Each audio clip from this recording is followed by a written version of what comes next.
Welcome to the week ahead. We finally arrive at the last day of September, yes. which means tomorrow is the National Day. Yes, it is. And the National Day has become more political than ever because of the, what we call the dilemmas between Hong Kong and the mainland. Yes.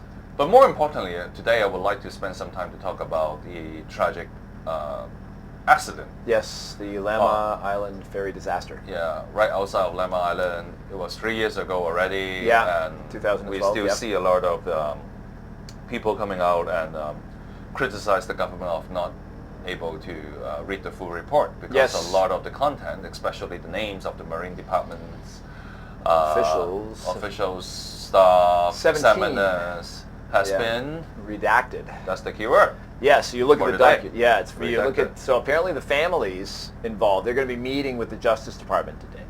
But all the documents they have seen and continue to see till this point are heavily redacted. You know, like when you see those documents and it's got like black. And it's really mysterious as to what the reason is for that. I mean, the Marine Department. You know, it's kind of curious. It's not like what national security. I mean, it's hard to imagine what the rationale is for that, other than classic government CYA, cover your assets. I know. Right. As much as I have deep sympathy with the relatives of all the people who died in this accident, who got seriously injured in this accident, I'm kind of not surprised about this whole redacted report thing. Okay. I mean, that's, in a way, can I say this? You can say, it's your show, you can say whatever you want. That's maybe the perks of being a civil servant. You got seriously protected by the system. Yeah. And people will go all the way to protect you because they know that by protecting you, they protect themselves in the future. Right, of course. You protect somebody down the line. And this happens, we read this from international news, especially it's not about various departments in the United States have been redacted pages after pages after pages.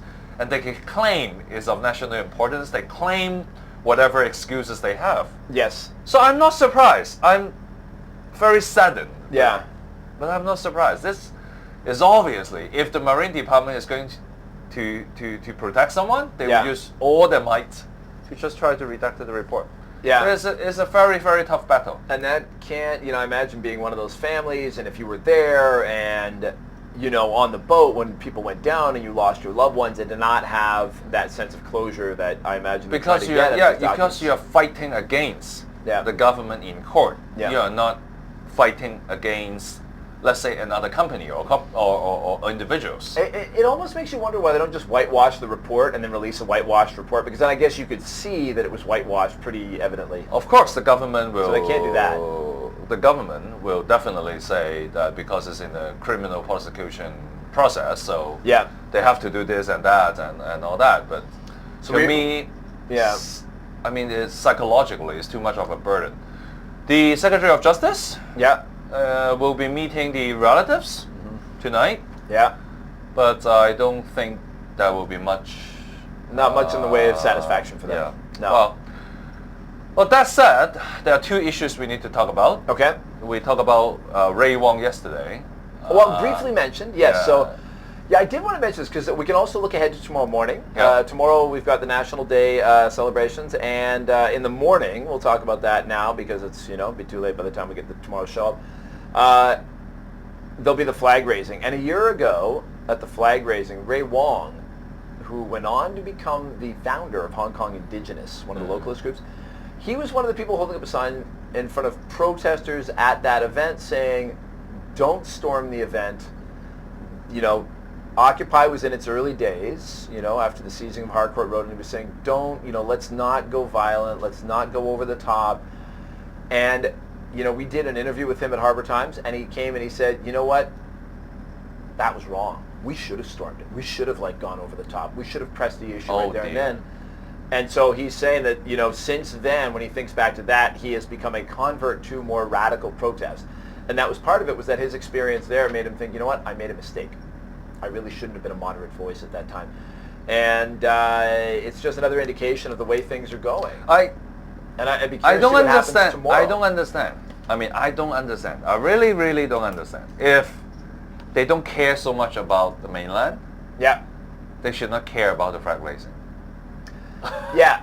But they feel like they missed an opportunity to press the issue when they had people on the streets. I mean, and it's interesting to see. If you push people, they will push back. And I mean, there was a guy that was willing to be moderate, and now he's like, no, that was a mistake. That's not, And then after that, we have the rise of localism.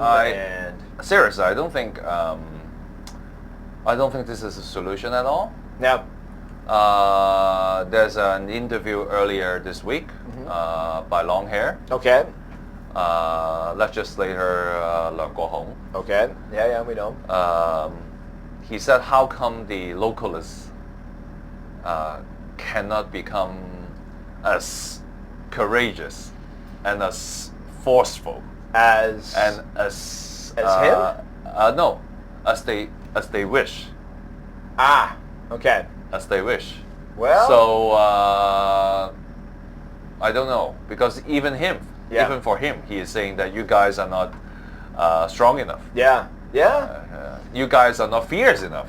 I've said it before on this show. There's no Nelson Mandela who's going to spend 27 years in prison for the cause. There's no Stephen Biko who's going to get beaten and left for that's dead, typical. like South Africa had. That's typical Hong Kong. We spend too much time talking and not enough time thinking and doing. Yeah. So well, we can look ahead and we'll see what happens tomorrow morning. That'll be one for people to look out for. Right. See what happens at tomorrow's flag raising ceremony. If the protesters get out of bed and go a little crazy. Thank you, Andrew.